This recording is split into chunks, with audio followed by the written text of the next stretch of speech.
Oke, sebelumnya saya buka dulu. Assalamualaikum warahmatullahi wabarakatuh.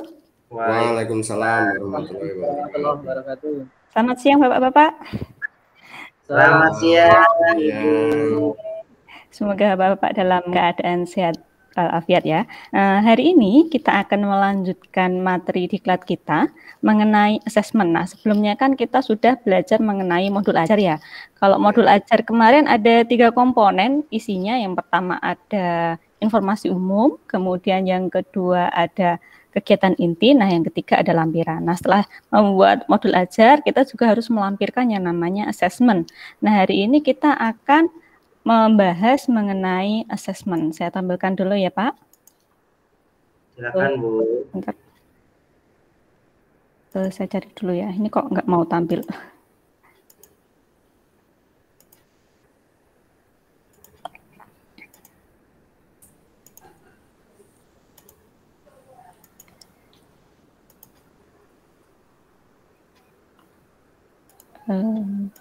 Kok nggak mau tampil ya ini ya, punya saya. Gimana, Bu? Ini kok nggak mau tampil. Sebentar ya. Oh, ini sudah muncul. Santai aja, Bu. Mungkin tadi masih loading. Masih loading ya, sudah. Kelihatan Bapak Ibu? Sudah. Oke. Nah, sebelum kita masuk materi kita hari ini, kita ice breaking sebentar biar nggak bosen. Kita coba main tebak gambar ya, Pak. Boleh, Bu. Boleh ngantuk ini, Bu, ini. Kita coba mulai gambar yang pertama. Ada yang bisa menebak ini kira-kira kalau digabungkan gambarnya jadi apa ya, Pak ya? Makin sambil lari, Bu. Apa ya? Itu kan ada lari. L-nya dicoret, diganti jadi huruf M. Jadinya jadi kata Mari. Makan. Setuju. Setuju. Mari makan. Nah, ini habis Mari kita makan. Slide yang kedua. Ini kesukaannya ibu-ibu ini. Apa, Pak? Apa ini? Pohon? Arisan. Bukan. Ini gambar apa ini? Fokus di sini. Oh, bunga. Bunga bang. Bukan. Ini Oh, gambar. Ini gambar pot. Potongan. Potongan. Oh, diskon, Bu. Bacanya ini potong. Potongan. Harga. Oh, ini potongan. Potongan harga. Ini ibu-ibu ini. Apa ya ini? Nah ini biasanya kalau saya suka ngirim ini ke suami saya, Pak. Ini apa ya? Oh, Bu, boleh nanti dikirim, Bu. Buat di anak-anak nih. Siapa? Ini gambar apa, Pak? Ini lepis, Bu, lepis celana kantong celana lepis, Bu. Ini saku, huruf S-nya diilangi. Jadi tinggal aku. Oh, aku. Ini siapa yang wayang ini? Terus ini kan wayang. Huruf W-nya diganti huruf S, jadinya sayang. Suka. Aku sayang. Sayang. Sayang ayah. Ayah, betul. Aku sayang ayah. Biasanya kalau saya sudah mengirimkan gambar ini, saya lanjutkan dengan mengirimkan gambar ini, Pak. Apa ya? Gambar apa, Pak? Coba, Pak. Gambar min. Terus ini ada minta. Ya. Bagus ini. Jadi ngerayu dulu. Aku sayang ayah. Habis itu minta uang ya. Modus Pak Endi nih. Itu modus halus. Oke, kita lanjutkan materinya ya. Oke, jadi hari ini kita akan membahas mengenai assessment. Nah, assessment ini kan udah makanan kita sehari-hari ya Pak. Tiap hari kita dalam pembelajaran pasti melakukan yang namanya assessment. Nah, assessment itu sendiri dibedakan menjadi 2, ada assessment formatif dan assessment sumatif. Nah, jadi hari ini nanti kita akan membahas 3 pokok bahasan. Yang pertama mengenai konsep assessment formatif dan assessment sumatif, kemudian yang kedua mengenai bentuk-bentuk tes, kemudian yang terakhir mengenai umpan balik. Nah, yang pertama kita bahas dulu mengenai assessment. Nah, kalau Bapak perhatikan, assessment itu kan yang kita kenal ada dua, ada assessment formatif dan ada assessment sumatif. Nah, kalau assessment formatif itu assessment as a learning. Jadi penilaian yang kita laksanakan selama proses pembelajaran. Nah, biasanya proses penilaian ini berlangsung ya waktu kita melakukan pembelajaran. Misalnya kita sedang ada kegiatan diskusi. Nah, kemudian kita menilai anak-anak melakukan observasi, kemudian kalau anak-anak membuat produk, kita melihat produknya, kemudian atau kita revisi, ini kurang begini, atau ini bisa lebih baik diganti dengan kayak gini, dan sebagainya. Itu namanya adalah assessment formatif. Nah, yang kedua ada assessment sumatif. Nah, kalau assessment sumatif, ini assessment yang dilaksanakan setelah pembelajaran atau di luar pembelajaran utama, atau kalau bahasanya assessment of learning. Jadi sudah tidak termasuk pembelajaran. Jadi Bapak Ibu kalau misalnya melakukan ulangan harian itu kan tidak tergabung dengan pembelajaran ya. Jadi misalnya materi KD1 sudah selesai, kemudian minggu depan kita lanjutkan ulangan harian ya anak-anak, seperti itu. Nah, ulangan harian seperti ini dinamakan sebagai assessment sumatif. Nah, tetapi assessment formatif maupun assessment sumatif itu sama-sama diharapkan nanti bisa digunakan untuk perbaikan proses pembelajaran atau assessment for learning. Jadi hasil dari assessment formatif tadi yang kita lakukan harian tiap hari di pembelajaran dan juga ulangan-ulangan harian atau ulangan tengah semester atau penilaian semester itu nanti ujungnya diharapkan bisa digunakan untuk memperbaiki proses pembelajaran kita selanjutnya. Oke, nah selanjutnya kita akan masuk ke asesmen formatif terlebih dahulu ya. Asesmen formatif itu merupakan metode evaluasi yang dilakukan untuk mengevaluasi proses pemahaman murid, kebutuhan pembelajaran, dan kemajuan akademik selama pembelajaran. Jadi pembelajaran berlangsung, kita juga tetap melakukan assessment secara bertahap dari waktu ke waktu. Dan ini dilakukan secara berkala. Nah, assessment formatif ini juga kita perlu lakukan secara berkelanjutan, jadi tidak bisa terputus tuh. Misalnya Bapak Ibu dalam pembelajaran informatika sedang mengajarkan tentang aplikasi pengolah data. Kita mengajarkan tentang hitungan-hitungan statistik menggunakan sum, average, kemudian yang lainnya, kemudian atau pembagian dan sebagainya. Nah, nanti pada hari berikutnya kita juga akan melakukan penilaian lagi, tetapi dengan materi yang lebih meningkat. Nah, apa tahu tujuannya dari assessment formatif ini? Assessment formatif ini tujuannya adalah untuk mengevaluasi proses pemahaman murid, kebutuhan pembelajaran, dan kemajuan akademik selama proses pembelajaran. Jadi, selama pembelajaran itu kan anak-anak kan bertambah, pengetahuannya harus bertambah. Kalau misalnya anak-anak nggak bertambah, berarti ada yang salah dengan pembelajaran kita. Atau entah dari gurunya, media pembelajarannya yang tidak cocok, metodenya yang tidak sesuai, atau mungkin anaknya memang yang punya kendala. Jangan-jangan anak ini memang, kalau kita katakan RAM-nya kecil, sehingga dia daya tampungnya itu sedikit. Sehingga perlu kita lakukan evaluasi. Nah, sedangkan untuk murid sendiri, assessment ini berfungsi untuk membantu murid mengidentifikasi kekuatan dan aspek apa yang perlu dikembangkan. Jadi kalau misalnya kita memberikan tugas-tugas harian kepada anak selama proses pembelajaran, kita kasih pertanyaan, setelah menjelaskan kemudian kita tanya any question, ada yang tanyakan, atau nanti kita melontarkan sebuah pertanyaan, kemudian anak bisa menjawab atau tidak. Nah, anak-anak kemudian juga akan bisa mengerti, oh bagian ini saya udah bisa nih, bagian materi yang tadi belum bisa, seperti itu. Sehingga anak-anak juga mampu memahami bagaimana pembelajaran dia berlangsung, apakah dia sudah memahami atau belum. Nah, selanjutnya asesmen formatif ini juga punya fungsi bagi guru dan sekolah. Fungsinya adalah memberikan informasi mengenai tantangan apa saja yang dihadapi murid dalam proses pembelajaran sehingga memerlukan dukungan yang memadai dapat diberikan. Jadi kalau misalnya kita tahu nih anaknya dalam proses pembelajaran itu dia mengalami kendala. Nah, kendalanya itu apa ya? Kemudian kita bisa melakukan feedback-nya. Misalnya saya pernah tuh punya murid, dia itu anaknya rajin mencatat juga, tidak pernah telat, sopan, pembelajaran juga memperhatikan. Tetapi kalau ditanya itu, kalau hari itu nyambung, hari berikutnya kalau pertemuan lagi dia udah lupa materinya yang minggu lalu. Ternyata memang anak ini punya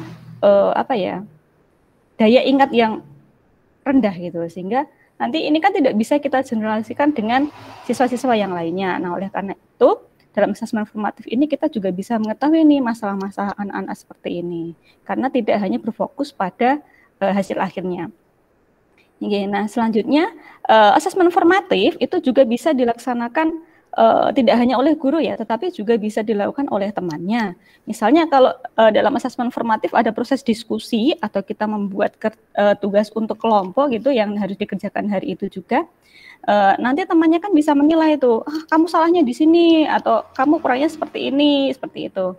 Nah, sedangkan kalau guru ya jelas nanti kan tidak perlu saya jelaskan, Bapak Ibu sudah paham bagaimana menjalankan asesmen formatif itu. Nah, kemudian siswa itu sendiri juga bisa melakukan asesmen terhadap dirinya sendiri. Makanya kalau dalam modul ajar atau dalam buku-buku pembelajaran itu kan sering ada yang namanya latihan soal dan sebagainya. Nah, anak-anak juga bisa menggali pengetahuannya atau kekuatannya atau kelemahannya melalui asesmen formatif ini. Itu mengenai asesmen formatif. Nah, selanjutnya kita masuk ke asesmen yang sumatif. Nah, kalau asesmen sumatif ini pada dasarnya merupakan metode evaluasi yang dilakukan setelah pembelajaran selesai. Jadi metodenya itu pembelajaran sudah selesai, kemudian kita melakukan penilaian. Biasanya ini berupa ulangan harian, kemudian penilaian tengah semester, kemudian ada penilaian akhir semester atau penilaian akhir tahun. Nah, asesmen sumatif ini sering dijadikan sebagai taruhan tertinggi karena yang dilihat anak-anak selama ini adalah nilainya berapa, remedi enggak ya, bisa mencapai KKM atau tidak, seperti itu. Dan kurang memperhatikan prosesnya. Umpan balik dari proses asesmen, hasil akhir ini dapat digunakan untuk mengukur perkembangan murid untuk memandu guru dan sekolah merancang aktivitas mereka untuk proyek berikutnya. Jadi kalau misalnya bab 1, kemudian anak-anak remedi, oh ternyata anak-anak saya nggak suka nih dengan cara ini, saya harus cari yang lain. Jadi misalnya di bab 1 karena kita sedang PJJ, kita kasih materi, kita kasih sumber literasi, kemudian habis itu kita kasih soal. Ternyata hasilnya setelah ulangan hasilnya jelek. Berarti anak-anak nggak cocok nih seperti ini. Sebabnya apa? Mungkin karena anak-anaknya tidak suka membaca atau daya literasinya itu rendah, daya bacanya itu rendah, maka kita harus mencari cara yang lainnya agar kemudian pembelajaran kita itu bisa lebih oke gitu dan hasilnya juga lebih memuaskan. Oke, nah selanjutnya tadi kita sudah membahas mengenai asesmen formatif dan asesmen sumatif. Pada dasarnya asesmen formatif dan asesmen sumatif itu adalah dua hal yang berbeda, tetapi dua-duanya diharapkan ada hal yang sama. Yang pertama, asesmen formatif dan asesmen sumatif ini merupakan cara untuk menilai pembelajaran murid. Yang kedua, asesmen ini merupakan kesempatan untuk menerima atau memberikan umpan balik baik untuk guru maupun untuk siswanya ya. Yang terakhir, asesmen ini merupakan cara untuk mengevaluasi keefektifan pelaksanaan pembelajaran yang kita laksanakan. Jadi nanti kita bisa melakukan evaluasi kalau misalnya ada kesalahan atau ada hal-hal yang perlu dipahami seperti itu. Nah, kemudian kita masuk ke paradigma tentang asesmen. Nah, selama ini asesmen kita itu seperti ini. Asesmen of learning atau asesmen sumatifnya itu lebih dipentingkan. Jadi nilai ulangannya berapa, KKM atau tidak, PTS-nya nilainya berapa, PAS-nya berapa, nilainya seperti itu. Sedangkan proses hariannya itu sering dilupakan. Jadi anak-anak itu sering berorientasi pada hasilnya. Makanya anak-anak kita sekarang kan lebih suka untuk hal-hal yang instan. Untuk prosesnya mereka kadang-kadang nggak mikir. Nah, padahal ya Pak, kalau misalnya kita mau jujur, kadang-kadang ulangan itu, anak-anak itu kan banyak yang mencontek, atau mungkin ada yang berubah curang, dan sebagainya ya. Nah, ini kan bisa dicurangi kalau cuma asesmen yang sumatif. Tapi kalau asesmen as learning-nya, atau asesmen sumatif, formatifnya, itu kan untuk berbuat curang itu malah sedikit. Karena kalau diskusi atau kegiatan di kelas, itu kan anak-anak ya jadi diri mereka sendiri, tidak dibuat-buat. Nah, itu yang seharusnya lebih kita perhatikan. Nah, ini tidak hanya perubahan paradigma ini seharusnya tidak hanya diberikan kepada guru, tetapi juga kita berikan kepada anak-anak gitu. Jadi anak-anak juga agar tidak hanya melihat hasil akhirnya, yang penting besok nilaiku bagus lah gitu, tapi kemudian tidak ikut pembelajaran, tidak mengikuti proses dengan baik dan sebagainya. Nanti ulangannya nyontek buat contekan atau tanya teman dan sebagainya. Jangan sampai anak-anak kita itu seperti ini. Jadi proses itu juga harus dihargai. Nah, kemudian asesmen formatif dan asesmen sumatif ini, asesmen formatif itu mencakup ini learning, for learning, dan juga tadi kemudian yang asesmen sumatif ini adalah asesmen yang of learning. Pada kurikulum ini diharapkan memberikan proses atau proporsi yang lebih banyak pada asesmen formatif. Ini yang menjadi fokus kita saat ini ya. Jadi tidak menitik beratkan pada asesmen sumatif saja. Nah, harapannya ini akan mendukung proses penanaman kesadaran bahwa proses lebih penting daripada hasil akhirnya. Karena anak-anak kita saat ini lebih fokus pada hasil akhirnya, prosesnya itu nggak dilihat. Bahkan dari kalau kita lihat tontonan anak-anak sekarang, misalnya kita lihat sinetron atau tayangan-tayangan televisi, itu sekarang juga lebih banyak berfokus pada hasil akhir. Nah, misalnya kalau kita lihat sinetron-sinetron di Indonesia atau yang movie-movie yang kita tonton itu anak-anak misalnya ada orang miskin, kemudian tiba-tiba dia jadi kaya karena dia punya pacar yang kaya, atau mungkin ternyata dia dulu anaknya yang tertukar, atau mungkin dia dulu anaknya bos perusahaan apa gitu. Jadi anak-anak nggak mau lihat prosesnya, tiba-tiba jadi kaya aja. Gitu. Sinetron-sinetron kita atau film-film kita kan juga gitu, misalnya menceritakan tentang seorang guru atau menceritakan tentang seorang anak kehidupan remaja gitu. Tetapi mereka tidak menceritakan kalau anak-anak remaja itu masalahnya apa aja sih, kalau di sekolah mereka ngapain aja sih, nggak dibahas. Mereka cuma yang ditampilkan cuma konflik, penyelesaian, harta kayak gitu. Tapi prosesnya nggak dilihat, apa yang harus mereka hadapi sehari-hari itu nggak dilihat. Nah, ini kemudian yang diharapkan dalam paradigma kita itu kemudian diubah. Jadi lebih mementingkan prosesnya dibandingkan dengan hasilnya. Oke, nah selanjutnya ada bentuk asesmen. Bentuk asesmen itu secara umum ada dua, ada yang tertulis dan tidak tertulis. Kalau yang tidak tertulis itu nanti ada macam-macam, ada diskusi di kelas. Bapak Ibu, saya yakin sudah sering melakukan diskusi di kelas. Nah, diskusi di kelas ini bisa membantu kita untuk mengembangkan kemampuan komunikasi murid-murid. Karena kadang-kadang kalau dengan gurunya, anak-anak itu mau mengeluarkan pendapat itu susah. Karena kesulitan bahasa, dan mereka minim literasi sehingga untuk mengemukakan pendapat itu susah. Yang kedua ada drama, tapi kalau drama di pembelajaran informatika kita agak susah ya Pak menerapkannya.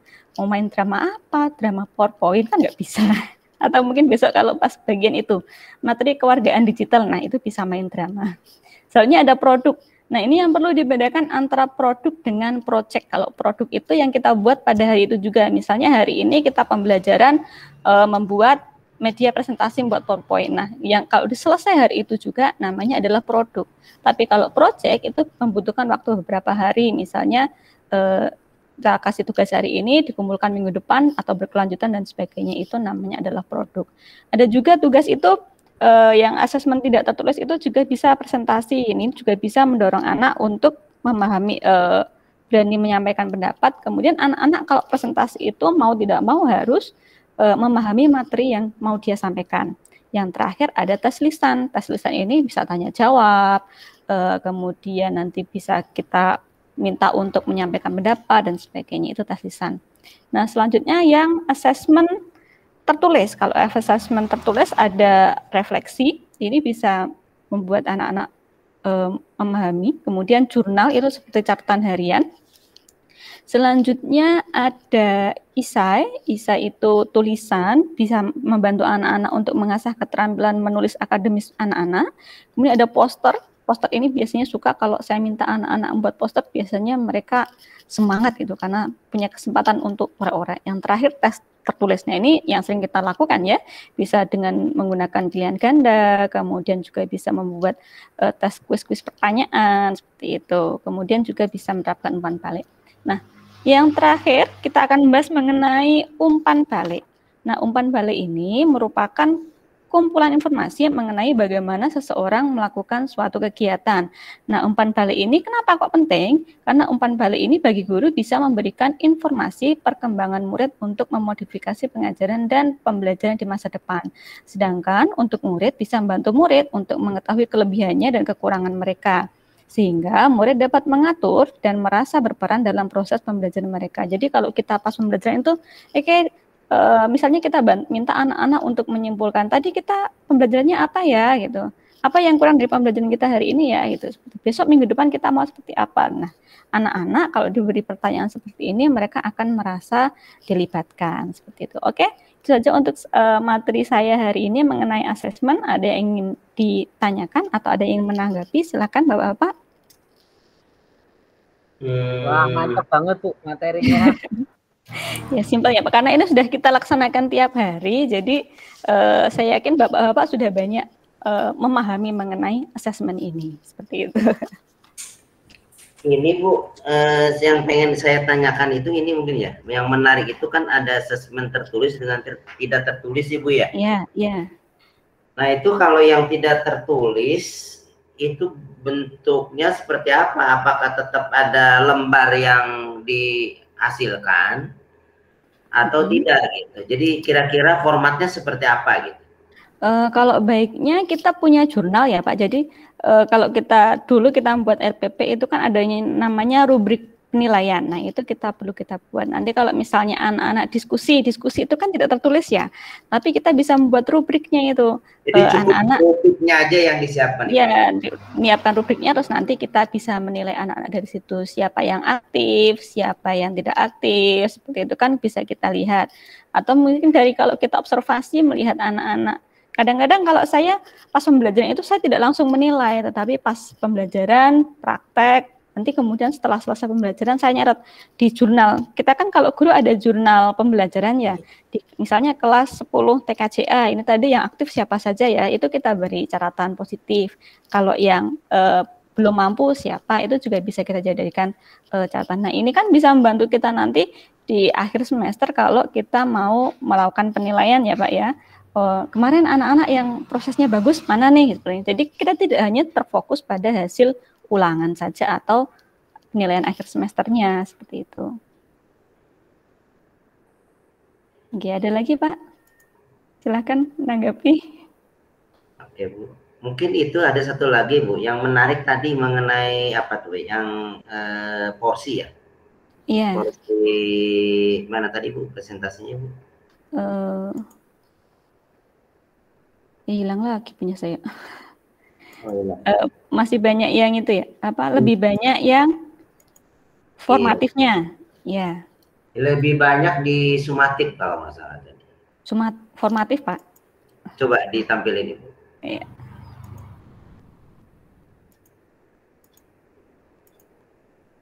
Ini kok nggak mau tampil.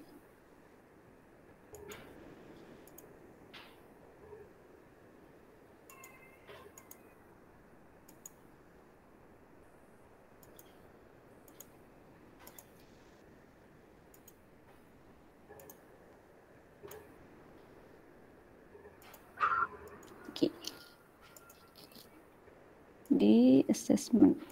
Nah, mana ya tadi ya? Yang timbangan apa tadi Bu? Ya. Ini nah, ya? Bukan yang timbangan Bu. Oh, yang timbangan ini ya. Ya itu Bu. Nah itu sebelah kiri sebelah kanan itu posisinya Bu. Kalau yang saat ini kita kan ini ada di sini assessment of learning yang sebelah kiri ya. Assessment of learning ini kan lebih berat kalau saat ini karena kita kalau jujur aja nih kalau kita membuat raport itu kan pasti yang kita lihat nilai ulangannya sama nilai akhir PTS dan semesternya. Nah harapannya ini sekarang berubah. Lebih menitik beratkan pada penilaian harian. Jadi keaktifan anak-anak di kelas, bagaimana proses mereka belajar itu juga mendapatkan porsi yang lebih besar dibandingkan dengan yang sekedar ulangan harian tadi. Karena kalau ulangan atau penilaian akhir semester kadang-kadang anak kita itu bisa curang, cerdik mereka itu Pak, banyak caranya. Gitu. Ya, jadi baiknya itu untuk perbaikan itu diletakkannya di formatif ya Bu ya. Jangan biasanya kan kita taruh remedial misalnya taruhnya di belakang gitu. Baiknya perbaikan-perbaikan itu dilaksanakan pada saat proses belajar gitu ya Bu ya. Iya, dan dan dilakukan secara berkala gitu. Jadi masalah itu tidak menumpuk. Kalau kita sudah remedial itu kan masalahnya kan sudah menumpuk banyak ya Pak ya. Gitu. Siap. Oke, Kalau saya makasih. biasanya di akhir-akhir Bu Ika. Oke. Iya, kita kan biasanya begitu ya Pak. Makanya sekarang kita perlu sama-sama belajar nih untuk merubah paradigma tentang assessment kita seperti itu. Oke. Terima kasih Bu. Oke. Masih ada lagi yang ingin ditanyakan Bapak? Kayaknya cukup. Oke, kalau cukup hari ini untuk materi hari ini saya cukupkan. Nanti Bapak-bapak bisa melanjutkan untuk kegiatan asinkronusnya dengan membuat contoh-contoh asesmen sumatif dan asesmen yang formatif dan sumatif. Nanti bisa dikerjakan berkelompok, kemudian diupload di LMS. Oke. Itu saja untuk materi saya hari ini. Saya cukupkan. Assalamualaikum warahmatullahi wabarakatuh.